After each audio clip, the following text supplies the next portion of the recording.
Louvado seja o nome do Senhor Jesus. A Ele toda a honra e toda a glória. Agradecemos a Deus pela sua extrema bondade, porque a cada oração ministramos a bondade e a graça de Deus. A cada momento em que nós nos dobramos para nos humilharmos diante do Senhor, nós estamos dizendo a Ele que nós estamos rendendo todo o nosso ser, toda a nossa ansiedade, todas as nossas expectativas ao Senhor Jesus. Ao Jesus descer as águas, imediatamente logo saiu das águas. E quando ele saiu das águas, então o Espírito Santo, em corpora de pomba, pousou sobre o seu ombro e permaneceu sobre ele. Então o foco de João Batista não estava exatamente na pomba. Quem sabe as pessoas deviam estar deslumbradas naquele momento ao ver um pássaro de repente pousar sobre o ombro de Jesus e permanecer. Por quanto tempo não sabemos, mas talvez tenha permanecido no momento em que ele se levanta do batismo por imersão até a travessia do Rio Jordão, quando ali ele vai para o deserto ser tentado durante 40 dias e 40 noites. Mas a Bíblia diz que quando o Espírito Santo vem e repousa sobre Jesus, e na tradução do hebraico ou do aramaico ou do grego, é a mesma tradução correta, não é repousar sobre Jesus ou pousar sobre Jesus, é permanecer. Então a pomba veio e permaneceu. Quando isso acontece, João Batista não tem dúvida que aquele homem era aquele que Deus havia revelado, a quem você vê o meu Espírito Santo descer e repousar e permanecer sobre ele. Este é o meu Filho, a quem me compraze, pelo qual eu enviei para morrer pelos pecadores. Lucas 1:80, a Bíblia disse que João Batista crescia no deserto, fortalecido pelo Espírito Santo. Então, João Batista foi o primeiro homem no Novo Testamento a ter experiência de fato com o Espírito Santo. Então, para João Batista não havia dúvida de que Jesus era o Filho de Deus, não era apenas um primo, filho de Isabel, e também não tinha dúvida que aquela pomba era apenas uma estratégia de Deus, era um sinal de Deus, mas o foco de João era o Espírito Santo. O povo via uma pomba, mas João Batista via o Espírito Santo. E às vezes eu ministro e digo isso para as pessoas. São pessoas olhando na mesma visão, olhando para o mesmo retrato, pessoas olhando para a mesma cena, mas com visão diferente, interpretação diferente. Exemplo, muitas pessoas podem olhar uma catástrofe e olhar para essa catástrofe como um problema. Olhar essa catástrofe como realmente um desastre, uma ruína, um mal. Mas há pessoas que podem olhar para a mesma catástrofe, o mesmo cataclisma, e enxergar uma benignidade, um caminho do bem, algo tremendo de Deus através desta catástrofe. Muitas das vezes as pessoas não percebem que as lutas que nos ocorrem, é que muitas das vezes, ou na maioria das vezes, nos faz recorrer a Deus. Sem as lutas, nós viraríamos as costas para Deus. Com lutas, a maioria já vira as costas para Deus. Imagine sem lutas, uma vida sem provas, uma vida sem adversidade. Deus era um mero coadjuvante, sem nenhuma importância na vida das pessoas. As enfermidades fazem com que as pessoas temam e se assegurem em Deus, ainda que seja religiosamente.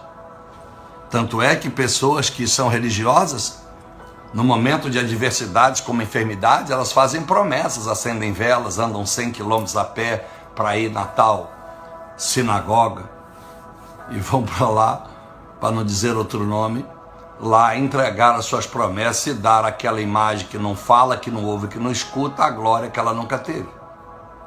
Bom, eu, evidentemente, como sacerdote ou profeta, como você queira chamar, pastor, eu oro e pelo chamado, evidentemente, né, inteligentemente, olhando por esse ângulo, pelo chamado e ministério, evidentemente, que se Deus me chama para ser pastor, Ele me dá unção para que a minha oração seja eficaz. Exemplo, se eu sou um policial, a minha patente, o meu chamado, me dá autoridade para que eu dê voz de prisão em coisas erradas, concorda? Então, não é porque eu sou diferente de alguém, eu sou melhor do que alguém, mas a minha patente, como militar, eu tenho esse dever. Da mesma forma, o militarismo dá autoridade aos seus militares para botar ordem e decência na nação. Da mesma forma, um soldado de Deus, um obreiro de Deus, ele é comissionado por Deus. Está lá em João 15:16, quando Deus chama, ele designa, ele envia para que dê frutos. Então ele capacita aquele que ele envia, né, com ferramentas divinas, a unção do Espírito, os dons espirituais, para que esta pessoa então ela possa exercer o ministério de honra e não de desonra. Alguém que não tem unção não tem nada. Por isso que Marcos 16, verso 16, 17, né? Começa pelo 15. Aquele que crê e for batizado será salvo. Os sinais seguirão os que creem. Então, o chamado de Deus, ele incube, ele mesmo é aquele que se incube de prover a cada um de nós a unção para podermos exercer com honra o nosso ministério.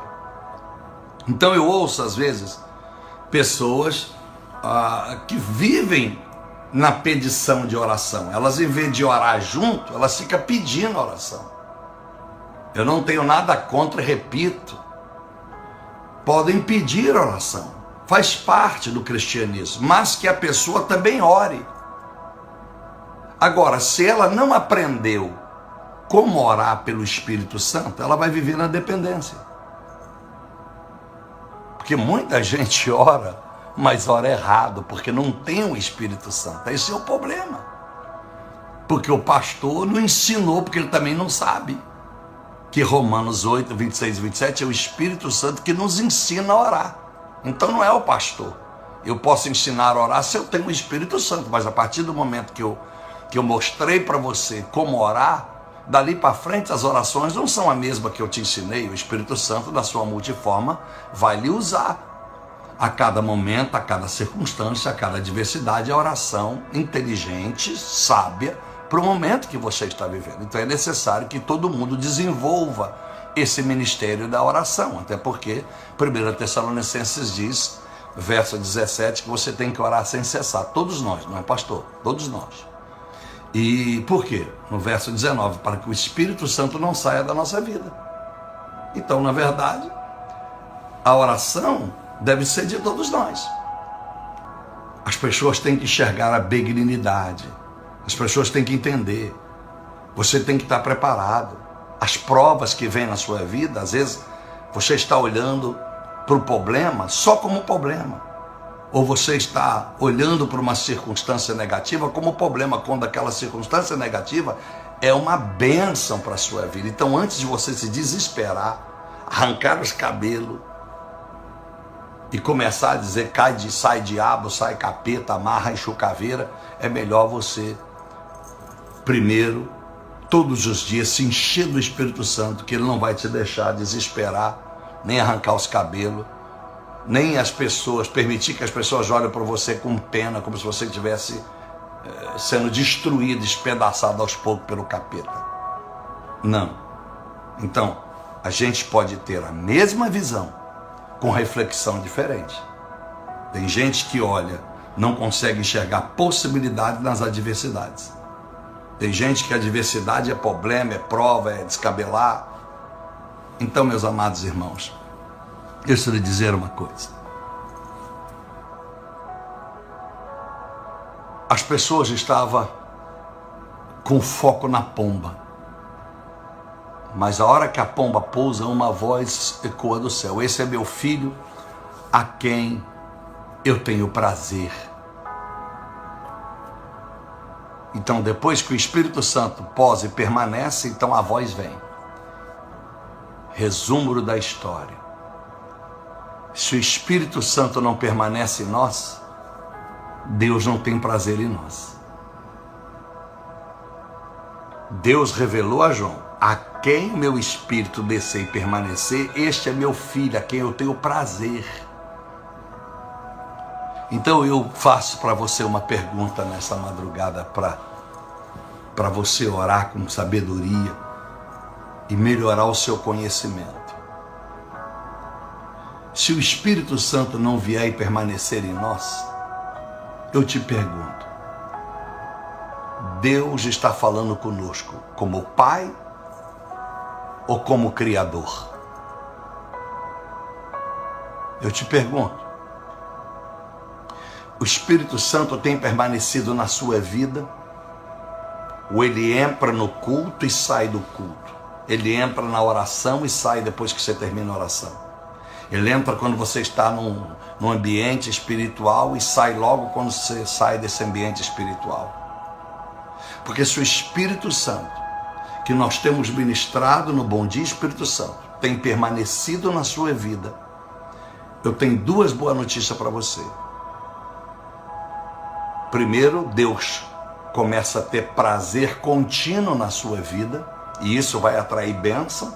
Provérbios 28:20, quem é fiel será acumulado de bênção. Então você vai atrair bênção, né, para a sua vida. Deus vai te honrar. E segundo, os anjos das trevas, os da luz e o mundo inteiro saberá que tu não é apenas uma criatura, você é filho e filha a quem Deus tem tido prazer todos os dias. Como Deus está olhando para você agora? Como criatura ou como filho? A escolha continua nossa. Se você tem lutado para o Espírito Santo permanecer na tua vida, então tu és filho, Deus tem prazer em você, não há por que você temer e Deus vai te abençoar. Mas se no seu trabalho você vira o capeta, se do lado do marido você vira uma demônia, se do lado da tua esposa você vira um demônio, se com seus filhos você os trata como se fosse bicho, se diante dos seus pais você trata eles com desrespeito, se diante de uma adversidade você estresse e age como um homem do mundo, uma mulher do mundo, fala palavrão e maltrata as pessoas e faz o que não deve, então, meu amado irmão e irmã, você está vivendo como muitos. Uma hora Deus é Deus na sua vida e a outra hora Deus é Pai. Uma hora você é só criatura, outra hora você é filho. Então nós precisamos decidir.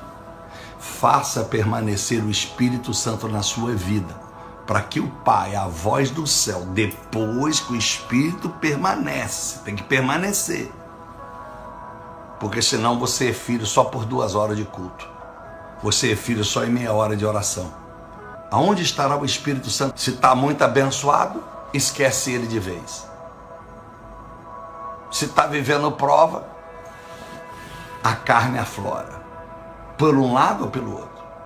Provérbios 30 ensina 9 e 10. O proverbiano inteligente orou a Deus dizendo: Deus, não me dê nem a pobreza e nem a riqueza, porque sendo pobre não venha furtar e profanar o teu nome.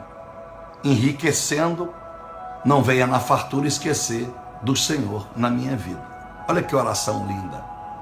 Então que Deus te abençoe, que Deus te abençoe, que o mundo inteiro, e principalmente os demônios que querem destruir a nossa vida, possa ver em nós, não um Espírito Santo que manifesta na hora do culto, na hora da oração, na hora de um louvor, mas que tem permanecido em nossa vida. E aí não precisa nós, é o Pai, que lá do céu, quando Satanás tentar tocar na sua vida, ele vai dizer: não toque, esta é a filha a quem eu me comprazo, porque o meu espírito permanece nela. Esse é meu filho, Satanás, em quem eu me comprazo, e o meu Espírito Santo tem permanecido nele. Não toque. Aí 1 Coríntios 3, 16, 17, quem tocar no santuário de Deus, aquele que atrever a destruir o santuário de Deus, entra no juízo de Deus. E aí Hebreus 10, 31, horrenda coisa é cair nas mãos de Deus. Aleluia. Deus te abençoe, vamos orar.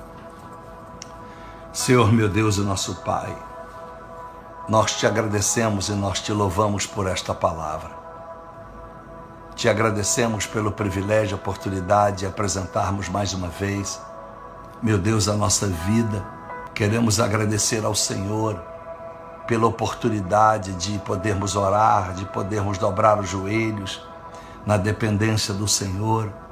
E aquilo que nós acabamos de aprender no verso 17, quando o Espírito permaneceu sobre Cristo, então o Senhor disse que não era apenas um filho, mas era um filho que o Senhor tinha prazer. Nós não queremos apenas acharmos que somos filhos se não damos prazer no Senhor, porque a alegria do Senhor é a nossa força, Neemias disse no capítulo 8, 10. Então, se nós alegrarmos o Senhor, seremos muito abençoados. Aí o Senhor vai dizer o que disse a Jeremias, no verso de número 11 do capítulo 29, os planos para a nossa vida não é de maldição, mas de bênção, para dar a cada um de nós o final que nós desejamos. E nós não desejamos um final feliz pelo que dizemos, mas desejamos um final feliz por aquilo que somos, pelos atos, pelas atitudes. Então eu quero abençoar, meu Deus, mais uma vez, todas essas pessoas, que elas estejam aprendendo todos os dias a oração correta, como devem se comportar, como devem orar, como devem fazer uso desta oração. Quer dizer, eu oro por elas, mas elas também oram juntas. Não são apenas os crentes 6 horas, que é aquele que só pede oração, mas não preocupa ser cheio do Espírito Santo, para que a sua oração seja tão eficaz como a de um pastor, e possam ver a mão do Senhor atender a vida dessas pessoas, e elas possam ver o Senhor honrando as suas orações, respondendo às suas orações e dando a cada uma delas, meu Deus, a recompensa por confiar nas suas orações, porque os sinais seguirão a todos que creem. Não é apóstolo, bispo, pastor, profeta, mestre, evangelista, não, é para todos que creem. Então eu abençoo este povo com esta palavra, Pai, que nós sejamos detentores desse Espírito Santo, não só na hora de culto, na hora de ouvir um louvor, na hora da oração, mas possamos durante todo o tempo, a hora que estamos na rede social, na hora que estamos diante de uma TV, que estamos diante de uma aquisição, meu Deus, de uma casa, de um carro, de algum negócio, quando estamos diante de pessoas, não importa a classe social, não importa, meu Deus, aonde quer que estejamos, nós possamos ser crente e luz a todo tempo, porque com o Espírito Santo nós seremos sempre luz e sal desta terra. E aí, meu Deus, se o Senhor tem prazer em nós, se o Senhor se compraz em cada um de nós, Satanás não nos tocará e o mundo ouvirá quem somos nós no Senhor. Cumprirá Malaquias 3,18, quando diz a Bíblia que os fiéis serão expostos ao mundo e o mundo saberá a diferença daqueles que servem ao Senhor e daqueles que não servem ao Senhor. Então ajude os teus filhos, ajude as suas filhas a amadurecer na palavra, a amadurecerem no conhecimento, a serem pessoas inteligentes, sábias, a serem pessoas cheias do conhecimento das Escrituras, para deixarem de ser reféns de dogmas religiosos, para quebrarem paradigmas da religião, para deixarem de ser reféns denominacionais, para deixarem de ser refém de estupidez, meu Deus, mística, para deixarem de seguir etnias religiosas malignas, diabólicas, que só traz ruína, perda de tempo na vida das pessoas. Traga a essas pessoas que oram conosco, meu Deus, o discernimento que vem pela presença do Espírito Santo, para que o nome de Jesus Cristo seja honrado, para que o nome de Jesus Cristo seja glorificado, para que o nome de Jesus Cristo venha a ser enaltecido através do nosso grande testemunho de vida em todas as esferas e circunstâncias, que nós vivamos com muita coerência, possamos ser sagazes como a serpente no momento que devemos, cumprindo Mateus 10,16, e humildes como a pomba. Tenhamos equilíbrio, graça e poder, porque muita graça na vida vira libertinagem, vira o evangelho light. Tudo pode, e a misericórdia é maior do que o juízo. Ela despreza o juízo por causa do excesso de desconhecimento das pessoas em que fazem da graça libertinagem. Excesso de poder traz arrogância, traz às pessoas autossuficiência, presuncismo, prepotência, soberba, orgulho, que a vaidade é o orgulho. Então ensina a todos nós a sermos a igreja do equilíbrio. Queremos poder e queremos graça.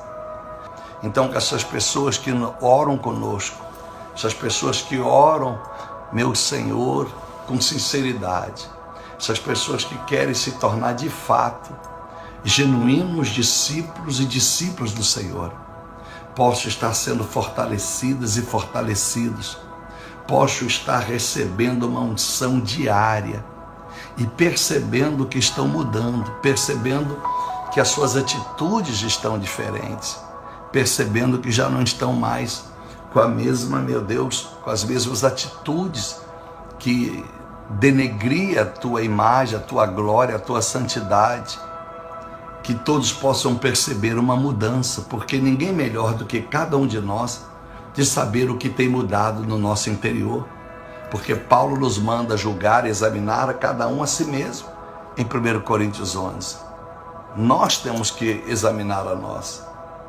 Então ajuda-nos, ó Pai, que possamos ter conquistas nas adversidades, possamos ter amor para com o próximo, possamos pensar no necessitado, possamos, meu Deus, ser pessoas de coração quebrantado e contrito, porque é onde o Senhor habita, arrependido e dominável, para a glória do teu santo nome. Deus os abençoe. Que o poder e o amor de Deus seja com vocês, a graça, a misericórdia, a compaixão de Cristo seja com cada um de vocês, as doces consolações e a comunhão do Espírito Santo os alimente, os fortaleça. Fique com Deus. Um beijo no coração.